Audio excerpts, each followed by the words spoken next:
بسم اللہ الرحمن الرحیم۔ اللہم صلی علی محمد وبارک وسلم۔ السلام علیکم پیارے ناظرین، آج کی اس ویڈیو میں بیان یہ ہے کہ فلاح پانے والے لوگ کون ہیں۔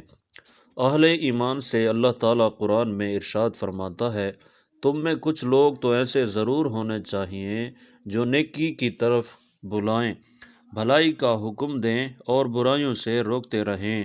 جو لوگ یہ کام کریں گے وہی فلاح پائیں گے۔ کہیں تم ان لوگوں کی طرح نہ ہو جانا جو فرقوں میں بٹ گئے اور کھلی کھلی واضح ہدایات پانے کے بعد بھی پھر اختلافات میں مبتلا ہوئے۔ جنہوں نے یہ روش اختیار کی وہ اس روز سخت سزا پائیں گے، جبکہ کچھ لوگ سرخرو ہوں گے اور کچھ لوگوں کا منہ کالا ہوگا۔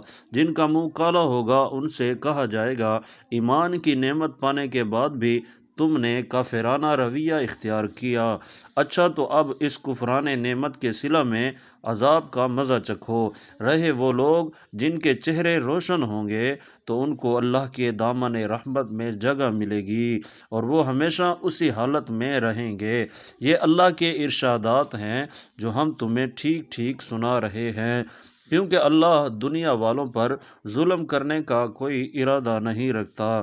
زمین اور آسمانوں کی ساری چیزوں کا مالک اللہ ہے اور سارے معاملات اللہ ہی کے حضور پیش ہوتے ہیں۔